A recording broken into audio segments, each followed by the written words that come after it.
Hello, I just thought I might do a little update on my electric bike project.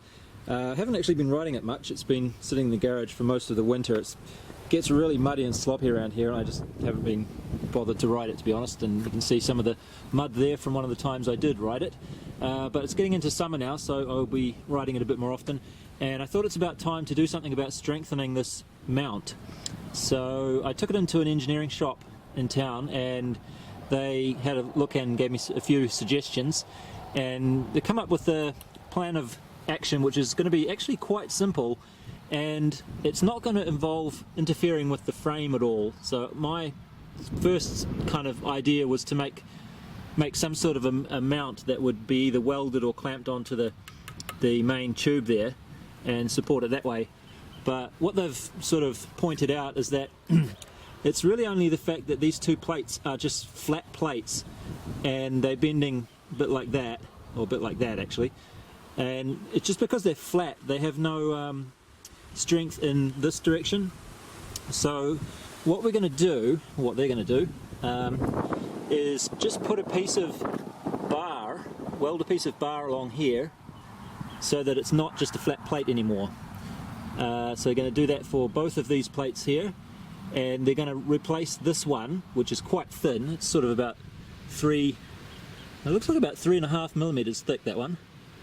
And they're going to make it the same thickness as that one, which is, I think that's 6 millimeters. Well, they're going to make it 6 millimeters anyway. So this is going to be much thicker. Should be okay. Might have to just trim this off a little bit to get it to fit, perhaps. And so this plate will be thicker. They'll both have bars like that, and so there'll be a bar there and a bar there. I think there's plenty of room to do that here. And in addition to that, we'll drill a hole here and put a little piece of pipe in the middle so that the distance between these two here is also, well, it's not the distance that we need to preserve, it's just that we don't want this section to be able to bend like that. So a big piece of pipe in here. And instead of welding that in, we're thinking just to cut it to the right length and have a bolt that will go through to hold it in, like so these two pieces will clamp the pipe in place. And I kind of like that idea because it's very simple and it does not involve, like I say, interfering with the frame or welding anything on there, just in case that makes things worse by messing up the integrity of the frame itself. And right here is where we need the frame to be the strongest. And it's also quite cheap, so I thought it sounded like a good plan to me. So I'm just going to take these two plates off and take the plates into them separately so that they don't have to bother with any dismantling. Another thing I thought I might make a little update about is the state of these batteries, because I did have an issue with these. I left them for about 6 weeks or so like this at storage charge, so they're all plugged in but switched off, of course, so shouldn't have been any issues with them running flat by being drained out through this system. But unfortunately, when I came back 6 weeks later, I found that all of the cells in these batteries were fine. 2 of the cells in this one were okay, and 2 of them were dead. Like, one was about 2 volts and one was just nothing at all. And I have no idea why. There's no reason for it. I mean, if it was something to do with this just sort of slowly draining power out somehow, I'm sure all of these other ones should have had a problem as well. And yeah, like I say, in the battery that had the bad cells, 2 of the cells were still fine. It was all plugged in, but it was switched off up here, so that should just completely break the circuit. So I don't think there are any excuses, Multistar, for that. So that was the first part of the disappointment. This is the one that I had to replace. The other part of the disappointment was when I came to buy the replacement, and I realized that all these ones that I initially bought, I had bought on special at, I think, $37. It was a really good price. Unfortunately, when I came to buy the new one, they were $58, I think. So yeah, that was quite disappointing. There's a big F on it because it's F'd, just so that I don't mix them up. Okay, it's about a week later now, and I've just come back from picking this bike up at the engineering shop. And turns out that these 2 original plates that came with the Lunicycle kit, these are actually aluminium. I wasn't really paying very close attention when I put it together.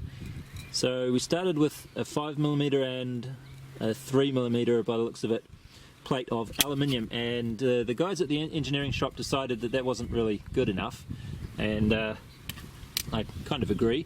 So what they've done is they've actually made up two completely new plates out of steel this time, and both of them are 5mm. So each of these plates should be now quite a lot stronger than the originals that we started with. So it looks like they have opted not to weld any strengthening bars in this direction, so they're just the plates only, but we do have two of these kind of pipe sections in the middle which should hold it together quite rigidly like a box as well. There's already some here, so I don't know how necessary it was to have those two there, but whatever.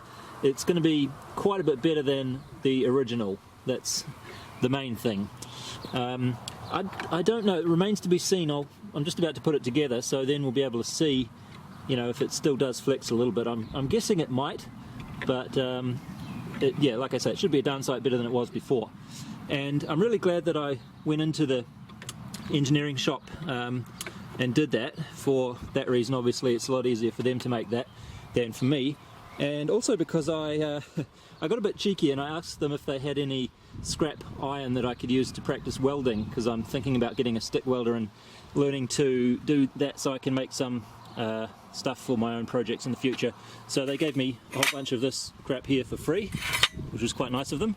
And then I got even cheekier and asked if they had any bits of aluminium offcut that they might like to sell me, but they gave this to me for free as well. So quite pleased about this actually, because I've been having a hard time trying to find small pieces of 6mm aluminium to practice things on my CNC with. This is sometimes I do like to have 6mm, you know, a little bit thicker stuff. I can actually find 3mm and below on Banggood in I think 15cm squares, which is quite handy for the size of machine that I have, and this will get me two of those. And also I got some 3mm stuff, which is yeah, like I say, I can't get that on Banggood, but hey, if it's free, even better. There we go, all back together now. I probably should have painted those bits before I stuck them in there, but every time I disassemble this and reassemble it, it gets easier, so I'll just try this for now, just to see how it performs, and then if everything's cool, I will take it apart and paint them and put them back on. Alright, I have the bike powered up now, and I'm standing on the pedal here so it can't go anywhere, and I'm just doing a little twist test of the throttle, and it looks really good. There's still a there's a little bit of flex perceptible still, but I'd say it's less than 20% of what it was before. It's probably something like somewhere between 10 and 20% of the amount of flex that it had before.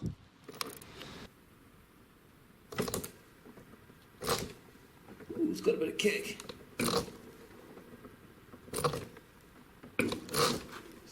So it might be even a little bit hard for you to see on video, maybe. Oh, you can probably see that.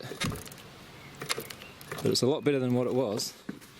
So, time to go for a ride. Okay, now that I'm riding it, and I'm not sort of forcing it to stay still, I can't really see much flex at all, actually. That was full throttle. I'm in the middle gear there, you can see, like,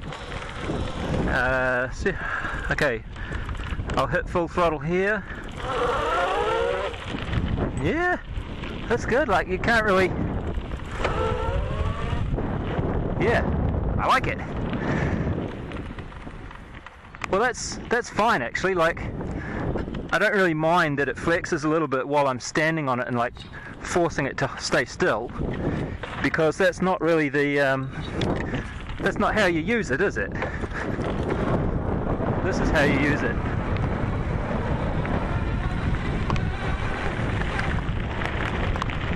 Yeah.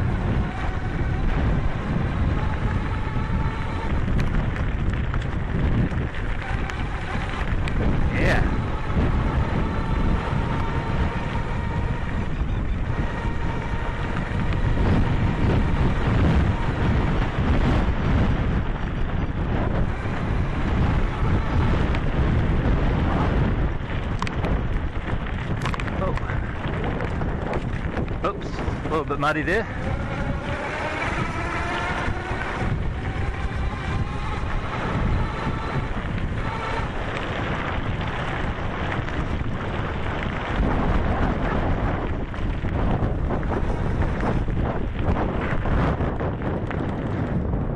Okay. Well, I think it's going to rain soon, so I think I'll just go home and put this in the garage for today. But that's nice.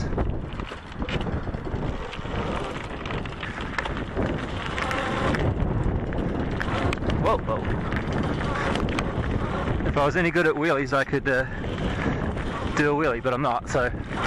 Oh, yep, okay. Show wheelie for me, as long as I can control it.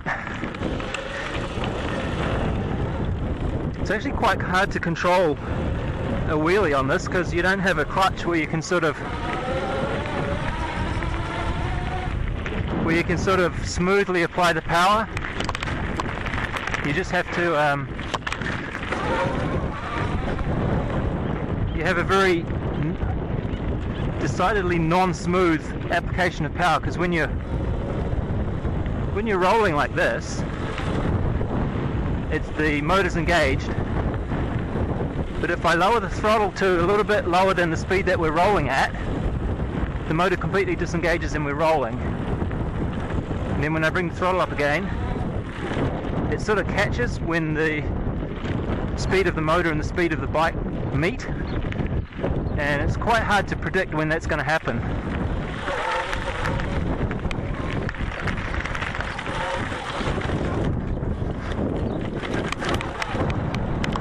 Yeah.